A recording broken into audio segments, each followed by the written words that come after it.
புதுவை அமிர்தா குரல் மெய்யன்பர்களே, எங்களுடைய முன்னோர்கள் பல நூறு ஆண்டுகளாக இந்த கிராமத்தில் வில்வனத்தம் என்ற கிராமத்தில் வாழ்ந்து வந்தார்கள். அவரவர்கள் வேலை வாய்ப்பை தேடி நகரங்களுக்கு சென்றார்கள். புதுச்சேரி அருகே உள்ள வில்வனத்தம் என்ற கிராமம் இது வானூர் தொகுதியில் உள்ளது.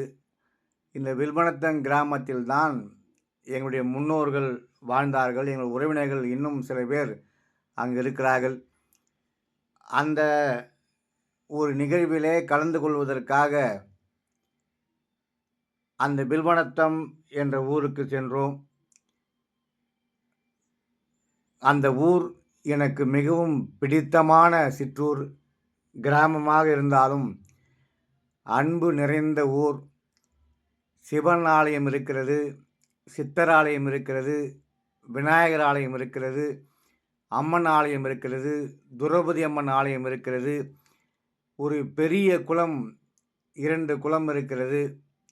அப்பேற்பட்ட அந்த சிற்றூரில், காற்றோட்டமான ஊரில் எங்கள் தாய்மாமனுக்கு 100வது பிறந்த நாள். எங்கள் அம்மாவுடைய பெரியம்மாவுடைய மகனான ஐயா ஆறுமுகம் ஐயா அவர்களுக்கு 100வது பிறந்தநாள். இதுதான் விநாயகர் கோயில். அந்த விநாயகர் கோயிலில் நாம் வணங்கிவிட்டு அவருக்கு மரியாதை செலுத்தினோம். உலகத்தில் பார்க்கின்ற பொழுது உலக முதியோர் தினம் அக்டோபர் 1ஆம் தேதி கடைபிடிக்கப்படுகிறது. எல்லா முதியோர்களையும் வணங்கக்கூடிய ஒரு செயலாக இந்த செயல் அமைந்தது. விநாயகர் கோயிலில் பாலும் தெளிதேனும் பாகும் பருப்பும் இவை நாளும் உனக்கு நான் கலந்து தருவேன், கோலம் செய் தும்பக் கரிமுகத்து தூமணியே எனக்கு சங்கத்தமிழ் 3ம் தாய் என்று நினைக்கக்கூடிய அந்த விநாயகரை வணங்கிவிட்டு 100வது நாள் விழாவில் நம்மெல்லாம் கலந்து கொண்டு சிறப்பு செய்தோம். அந்த நிகழ்வை நாம் இப்பொழுது பார்க்கிறோம். முதியோர் தினம் நாம் கடைபிடிக்க வேண்டும். முன்னோர்களை மதிக்க வேண்டும். முன்னோர்கள் சொல்ல கேட்க வேண்டும். அவர்கள் இல்லை என்றால் நாம் இல்லை என்ற நிலை நமக்கு தோன்ற வேண்டும். அப்பேற்பட்ட முதியோரை மாமாவை வணங்குகிறோம். ஆறுமுகமுடியார் ஐயா அவர்கள் நம்முடைய சதாசிவ மொழியாருக்கும் கமலம்மாளுக்கும் மகனாக பிறந்து என்னை போன்றவர்களுக்கும் சிறு வயது குழந்தையிலிருந்து பிஸ்கட் வாங்கி கொடுத்து அறிவுரை வழங்கிய நம்முடைய மாமா 100 ஆண்டு நிறைவுகிறது. அந்த 100 ஆண்டு நிறைவிலே நாமெல்லாம் இந்த ஒரு கொடுப்பனத்தை தான் இந்த இடத்துல வந்து அவர் இன்னைக்கு சந்திக்க முடியும். ஆகவே எல்லாரும் விளக்கு ஏற்றினாங்க. இன்னைக்கு விளக்கு ஏற்றக்குள்ள ஞாயிற்றுக்கிழமை வந்து ஒரு குழந்தைலாம் வந்திருக்காங்க. இந்த விளக்கு ஏற்றக்குள்ள நீங்க ஒரு பாடல் ஞாபகம் வச்சுக்கணும். நான் சொல்ல அப்படியே சொல்லுங்க, எல்லாருமே சொல்லலாம், நீங்களும் சொல்லுங்க. இல்லக விளக்கது இருள் கெடுப்பது, கொல்லக விளக்கது சோதி உள்ளது, பல்லக விளக்கது பலரும் காண்பது, நல் அக விளக்கது நமச்சிவாயவே. இன்னொரு சிறப்பு என்னன்னா, நம்மளாம் சேக்கிழார் பரம்பரையில வந்தவங்க. பெரிய புராணம் எழுதின சேக்கிழார் பரம்பரை வந்தவங்க. அவர் உலகெல்லாம் முன்னவங்களுக்கெல்லாம் அந்த பாட்டு தெரியும். ஏன் இதை சொல்றேன்னா, இந்த குழந்தைங்களாம் நம்ம யாருன்னு சில பேருக்கு அறிமுகப்படுத்த வேண்டிய சூழ்நிலை நம்ம இருக்கிறோம். எங்க பாட்டியுடைய எங்க அம்மாவுடைய அக்கா தான் கமலம்மா. சொந்த கொடூர் வந்து அவங்க 2 பேரும் கொடூர்ல பிறந்தவங்க. அது யாருன்னா நம்ம சொப்பு வீட்டுல தான் அவங்க பிறந்தாங்க. அவங்க இவ்வளவு சொந்தங்கள் வந்து எவ்வளவு பெரிய சொந்தம். நம்ம கிட்டத்தட்ட ஒரு ஃபங்க்ஷன் வைக்கணும்னா 200 பேர் கண்டிப்பா வரணும். நம்ம சொந்தம் மட்டும் இருக்கு. ஆனா இப்ப எல்லாம் மாமா என்கிட்ட சொன்னது உங்களுக்கு எல்லாம் சொல்றேன். எந்த வேலையை விட்டுட்டு எந்த விஷயத்துக்கும் போகணும்னு சொல்லுவாரு என்கிட்ட. நான் கம்பெனில வேலை செய்யணும், வேலை விட்டு வராதுப்பா, சொந்தக்காரன் இருந்தாலும் நீங்க வந்து ஈவினிங் பார்த்தா காலையில பார்த்துட்டு போயிடு, வேலை தான் முக்கியம் சொன்னாரு. அதே போல அவங்க எல்லாம் என்னென்ன பழக்கம் இருந்தது, எப்படி இதை வளர்ந்தாரு, எல்லாரும் எனக்கு சொல்லி கொடுத்துருக்காரு. குழந்தை இருந்து ஏன்னா என் மேல ஏன் பாசம்னாக்கா, அம்மா மேல அளவு கடந்த பாசம் வச்சிருப்பாரு. எங்க அம்மாவை பார்க்க வந்துட்டா ஒரு விபத்து ஏற்பட்டு போச்சு. அதன் பிறகு ஹார்ட் அட்டாக் வந்து இன்னைக்கு வந்து என்னன்னாக்கா இதய நாள், இன்னைக்கு ஹார்ட் அட்டாக் உலக இதய நாள் இன்னைக்கு. ஆனா ஹார்ட் அட்டாக்ல தான் மாமா இருந்துட்டாரு, அடிபட்டது, பஸ்ல இருந்து கீழே தவறிட்டாரு. இப்போ இவ்வளவு பெரிய சொந்தங்களை உருவாக்குறதுக்கு முக்கியமான காரணம் அவர்கிட்ட ஒரு எனக்கு சொல்லிக் கொடுத்த ஒரு பாடம் என்னன்னா, என் பசங்களுக்கு அதான் சொல்லி கொடுத்துட்டு நம்ம சொந்தக்காரர் நிறைய பேர் சொல்றேன், கணக்கு எழுத சொல்லுவார். ஆமா, 100 ரூபாய் இருக்குதா, அது கணக்கு எழுது. 100 ரூபாய் எவ்வளவு சம்பாதிக்கிறேன், எவ்வளவு செலவு பண்றேன், டெய்லி முடிஞ்சா எழுதுன்னு அதை கூட சொல்லி கொடுத்தாரு. ஆளுமே மட்டும் நான் பேர் சொல்ல விரும்பல, ஆனா அவங்க எல்லாம் இல்ல மற்ற ஏன்னா செய்ய முடியாம வந்துட்டாங்க. அதே போல டாக்டர், நம்ம நெசல்ல இருக்கிற டாக்டரை படிக்க வச்சவரு ஒரு எஸ்சி தான், ஒரு பேர் வந்துட்டார், என்ன பேர், அந்த டாக்டரை படிக்க வச்சாரு. இங்க திடீர்னு விட்டு அவர் வரமாட்டார். அதே போல எத்தனையோ பேருக்கு அவர் உதவி பண்ணியிருக்காரு. ஆனா கரண்ட் இந்த ஊருக்கு முதல்ல வந்தது நம்ம வீட்டுக்கு, பக்கத்து வீட்டுக்கு நம்ம வீட்டு தான் ஃபர்ஸ்ட் இந்த ஊருக்கு வந்தது. அதே போல எல்லாத்துக்கும் முன்னோடியா இருப்பாரு. என்னுடைய கடைசி விருப்பம் என்னன்னா, இன்னும் கொஞ்ச நாள் இருந்திருக்கலாம் அப்படின்னாரு. அதே போல சொந்தம் விட்டு போகக்கூடாது. என் தங்கச்சியை வந்து அவங்க சின்ன பொண்ணு கட்டினாரு. அதெல்லாம் அது இன்னும் உறவு நீடிக்கிறதுக்கு முக்கியமான காரணமா இருக்குது. அது நாம் அத்தனை பேர் நினைக்கிற அளவுக்கு அவருக்கு பண்ணது என்னன்னா, அந்த வேலை எனக்கு என்ன சொல்லி கொடுத்தது, வேலைக்கு முதல் வேலை தான் முக்கியம். ஆனா நான் வந்து அரசியல்ல ஆன்மீகத்துல இப்படி சுத்தி இருக்குள்ள உனக்கு முடியாது, நீ வந்து வேலைக்கு போனான்னு சொன்னாரு. ஒரு சென்னையில் ஏதோ ஒரு ஃபங்க்ஷன் நான் போகணும்னு சொல்லிட்டேன். அவர் முதல்ல வேலைக்கு போயிட்டு மறுநாள் அங்கே ஃபோன் பண்ணார், போய் பார்க்க தப்புனாரு. இளைஞர்களுக்கு ஒரு எடுத்துக்காட்டாதான் நம்ம எல்லாம் வேலை தான் முக்கியமாக நினைக்கணும். அன்னைக்கு அடிக்கடி சொன்னேன், எங்கெல்லாம் நம்பக்கூடாது, வேலைக்கு போடான்னு சொன்னேன். அதே போல நம்ம பாலாஜி பையனுக்கு சொல்லியிருக்கேன், வேலை முக்கியமாக எல்லாம் கிடைங்க, வேலைக்கு போகணும். ரெண்டாவது அந்த கணக்கு வழக்கு பாருங்க, 100 ரூபாய் ஒரு நாளைக்கு வருமானம் வருதா, நம்ம எது வேஸ்டா செலவு பண்றோம்னு பார்க்கணும். அதுமாரி மாமா சொல்லி கொடுத்த பாடம் அது. அதே போல அந்த பத்திரம்லாம் பத்திரமா வச்சிருப்பாரு, அது மாதிரி ரெக்கார்டை இது பண்ணுவார். நீங்க சிவானை வந்து நீங்க ஒரு லெவலுக்கு எழுதுறாருன்னா அதுக்கு முக்கியமான காரணம் மாமா தான்.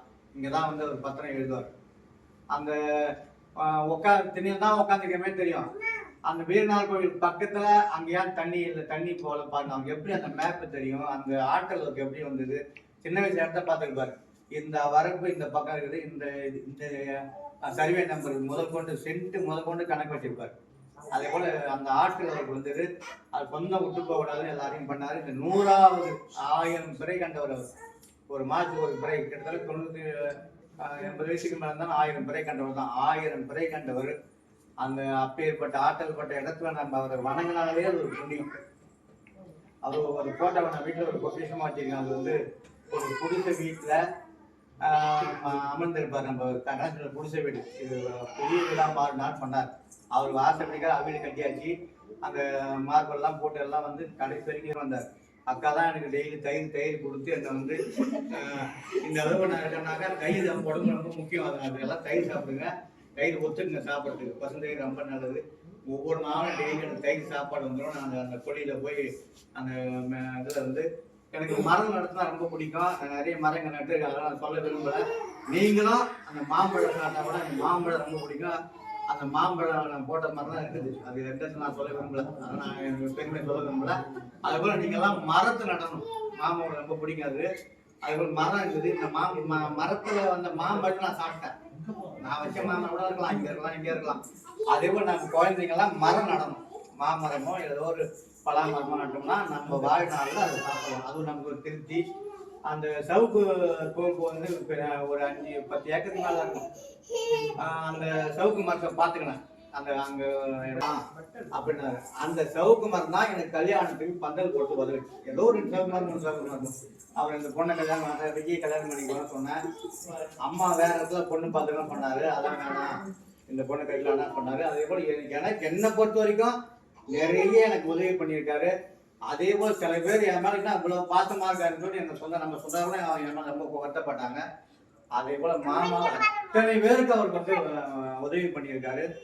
அவர் சொன்ன சிக்கனமா வாழ கத்துக்குங்க, வேலை முக்கியம். அந்த பொண்ணு வேலை முக்கியமா பண்ணிக்கணும். அதே போல வந்து அந்த தைரியமா இருப்பாரு. தாத்தா நம்ம பாட்டி இங்க இருந்துட்டாங்க. நான் சின்ன வயசு இங்க நட ஒண்ணு இருக்கும், நெருந்த வழியை போட்டுருவாங்க, அது பக்கத்துல அப்படியே உட்காந்துருக்காரு. அவரால் கண்ட்ரோல் பண்ண முடியல. அந்த ஏன்னா சொந்தக்காரெல்லாம் வராங்க, அந்த உடலை பார்க்கறதுக்கு அவ்வளோ பாசமாக இருப்பார். கண்ணு தெரியாது அந்த தாத்தா நம்ம படிக்கிறது. அவ்வளோ தாய் பாதத்தை கற்றுக் கொடுத்தது எனக்கு மாமா தான். அம்மா மேலே எனக்கு பிரச்சனை வரலாம் போகலாம், அதனால எல்லார் வீட்டிலும் அந்த பிரச்சனை இருக்கும். ஆனால் தாயை மட்டும் மதிக்கணும்னு அவர் மாமா சொல்லி கொடுத்துருக்காரு. அந்த தாயை கடைசி வரைக்கும் தெய்வமாக பார்த்த மாமா வந்து நம்மோடு இல்லைனாலும் இந்த 100 வருஷத்தில் நம்ம அவரை பற்றி நினைக்கிற தோணுச்சு பாருங்க. இது யார் ஏற்பாடு பண்ணாங்களோ அத்தனை பேருக்கும் என்னுடைய சார்பாகவும் நம்ம குடும்ப சார்பாகவும் என் தாய் மாமன் தான் அவர். ஏன்னா நம்ம தாத்தா நம்ம பாட்டிக்கு வந்து பொண்ணு அங்கே மாமா அங்கே இறந்துட்டாரு. ஆகவே தாய் மாமா வந்து என் திருமணத்தை கூட மாமா பேர் தான் போட்டுருக்கோம். என்னுடைய மைப்பனுடைய மகன் சோமசுந்தரம் அப்படின்னு போட்டிருக்கோம். அதே போல் எல்லாருக்கும் வழிகாட்டியாக இருந்த நம்ம அத்தனை பேரும் உருவாக்கிறாரு. நம்ம அத்தனை பேரும் அந்த உலகலாம் முடினாக்கா அது வந்து அதான் நீ கோயிலில் கூட சொன்னேன். இன்னொரு வேண்டுகோள் என்னன்னா, எல்லாரும் இருக்கீங்க, நிறைய பேர் எல்லா தமிழர்கள்லாம் நிற்பாங்களா, அத்தனை பேருக்கு சொல்றேன், உங்க தலைமையிலோ இந்த ஊர் அத்தனை பேர் சேர்ந்து இந்த விநாயகர் கோயில கும்பாபிஷேகம் பண்ணிடுங்க. ஒரு 2-3 வருஷத்துல அது மாமா 100ஆண்டு விழாவா அந்த 10 வருஷம் முடி 2026க்குள்ள ஒரு கும்பாபிஷேகம் பண்ணிங்கன்னா அவர் ஆத்மா சாந்தி அடையும் எனக்கு கூறிக்கொண்டு நான் வந்து மறுபடியும் சொல்றேன், அந்த பூ எடுத்து மாமாவுக்கு போடுங்க. மனசை நினைச்சிக்கிங்க, தெய்வமாகிட்டாரு அவரு. மனசார் நினைச்சிங்கன்னா அவங்க மேல இருந்து வாழ்த்துவாங்க. அந்த ஒவ்வொரு அம்மாவாசையும் சாப்பாடு சாதம் இப்பெல்லாம் மாமாவை எல்லாரும் நினைச்சிங்க, மாமாவை நினைச்சிங்க அப்படின்னு சொல்லி அவருடைய புகழ் எந்த இருக்கும், நமக்கு பின்னாடி இருக்கும். நம்ம நெருங்கிய சொந்தம் என்பது எங்கெல்லாம் தெரிஞ்சுக்கணும். நாங்களாம் சாதாரண சொந்தம் கிடையாது. இப்பெல்லாம் சில குழந்தைங்களாம் தெரியல. நாங்கள் நெருங்கிய சொந்தம். எங்கள் தாய் மாமா எங்கள் பாட்டியோடைய அக்காவுடைய புள்ள, சொந்த அக்காவுடைய புள்ள தான் இருக்கு. ஆகவே எனக்கு ரொம்ப உரிமை இருக்கிறதால நான் பேசுகிறேன். அத்தனை பேர் வந்து அவர் நினைச்சி வணங்க வேண்டும் என்று கேட்டுக்கொண்டு லாட்டியெல்லாம் அந்த பாட்டையெல்லாம் பாருங்க. அந்த சேக்கிரார் பரம்பரைத்தால் அந்த பாட்டை மறுபடியும் பாட்டை நீங்கள் எல்லாம் பாடணும். உலகலாம் உணர்ந்து ஓதுகத்தறியவன் நிலகுலாவிய நீர்மணி வேலியன் அலையில் சோதியன் அம்பலத்தாடுவான் மலர் கிளம்படி வாழ்த்தி வணங்குவான். அதுபோல எல்லாரும் அந்த உலகலாம் மனசுல நினைச்சிங்க. சேக்கிரார் பரம்பரை பெரிய பரம்பரை, அதுதான் பெரிய புராணம். வேற யாருன்னா மாமா பத்தி ஏதாவது சொல்லணும்னா நீங்க சொல்லலாம்.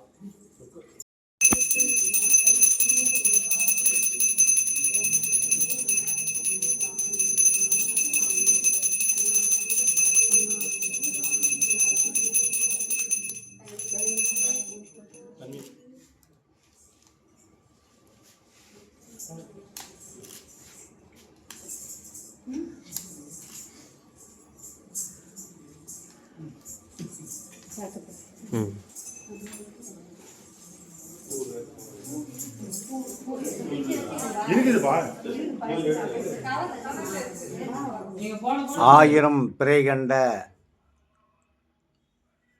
என்னுடைய தாய் மாமன் அவருக்கு 100வது பிறந்த நாள், நட்சத்திர நாள் என்று சொல்லி ஒரு விழாவை இந்த சிற்றூரிலே கிராமத்தில் நடத்தினார்கள். அதிலே கலந்து கொண்டு நாம் அவர்களுக்கு மலரஞ்சலி செலுத்துகிற காட்சியை பார்க்கிறோம். எல்லோருக்கும் வழிகாட்டியாக இருந்து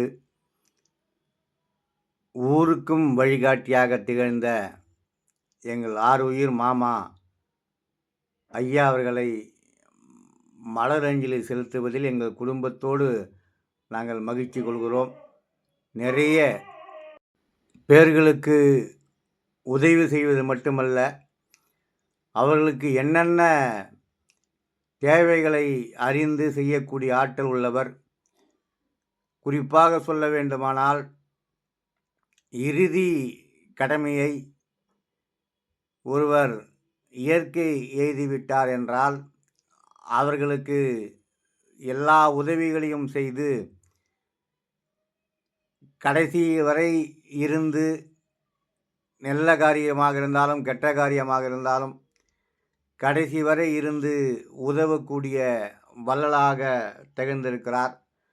ஆலயங்களுக்கு ஒரு குழு அமைத்து நிறைய பூஜைகளுக்கு உதவி இருக்கிறார். ஒருவரை டாக்டராக படிக்க வைத்திருக்கிறார். இன்னும் ஏராளமான படிப்பதற்கு உதவி செய்திருக்கிறார். இந்த முதியோர் நாளில் அவரை நினைக்க வேண்டும். என்று மனதில் தோன்றியது. 29ஆம் தேதி அவருக்கு நினைவு, செப்டம்பர் 29 நினைவு நாள், பிறந்த நாள். எல்லா நாளும் அவர்களுக்கு ஒன்றுதான். அவர்கள் இயற்கை எழுதிவிட்ட பிறகு அவர் என்றென்றும் நம்மோடு இருக்கிறார் என்ற உணர்வோடு நாம் பயணிக்க வேண்டும். நிறைய படி என்று சொன்னார், வேலைக்கு செல் என்று சொன்னார், தன்னைத்தானே புதுப்பித்துக் கொள் என்று சொன்னார். சிக்கனம் மட்டுமல்ல, எது தேவையோ அதற்கு உண்டான செலவு செய் என்று சொன்னார். ஆகவே முன்னோர்களை மதிக்க வேண்டும் என்பதற்காகத்தான் 1991ஆம் ஆண்டு அக்டோபர் மாதம் 1ஆம் தேதியை ஐக்கிய நாடுகள் சபை உறுப்பினர்கள் எல்லாம் ஒன்று சேர்ந்து ஆண்டுதோறும் அக்டோபர் 1ஆம் தேதியை உலக முதியோர் தினமாக கொண்டாட வேண்டும் என்று வற்புறுத்தியிருக்கிறார்கள். முதியோர்கள் சொல்லை கேட்க வேண்டும். முதியோர்களுக்கு உணவு இருக்கிறதா? எத்தனையோ முதியோர்கள் கடினப்பட்டு கொண்டிருக்கிறார்கள். அவர்களுக்கு உதவி செய்ய வேண்டும் என்ற நோக்கத்திலே 1991ஆம் ஆண்டு இந்த நாள் அக்டோபர் 1ஆம் தேதி கொண்டாடப்படுகிறது என்று சொன்னால், இது உலக அளவில் பாராட்டப்படக்கூடிய நாளாக இது இருக்கிறது.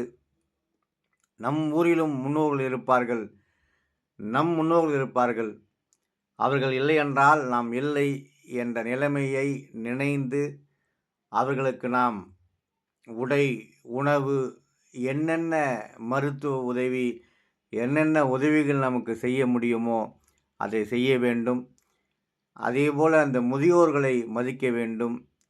அந்த முதியோர்களை மதிக்க மதிக்க நமக்கு எல்லாம் வல்ல இறைவன் நமக்கு ஆற்றலை கொடுப்பார்.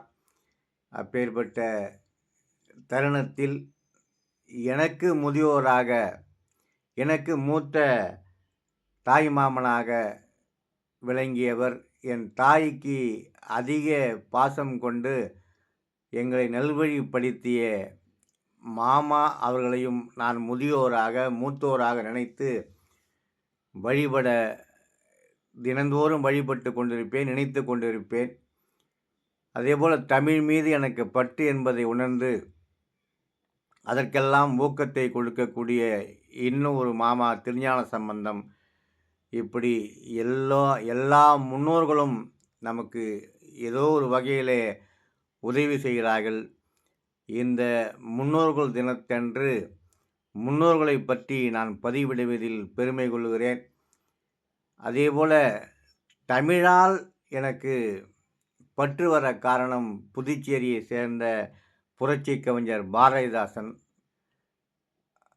நாமெல்லாம் பிறப்பதற்கு முன்னால் அவர்களெல்லாம் இந்த உலகத்தை விட்டு சென்றாலும் அவர்கள் எழுதிய தமிழ், அவர் உருவாக்கிய தமிழ் பற்று இன்னும் நம்மோடு தொடர்ந்து கொண்டிருக்கிறது. அதேபோல் அவருடைய பேரப்பிள்ளைகள், கொள்ளு பேரன், எள்ளு பேரன் என்று சொல்வார்களே, அத்தனை பேரையும், இதுதான் முன்னோர்கள். மரம் நட வேண்டும், குழந்தைகளை நிச்சயமாக காலதாமதமின்றி குழந்தைகளை பெற்றுக்கொள்ள வேண்டும்.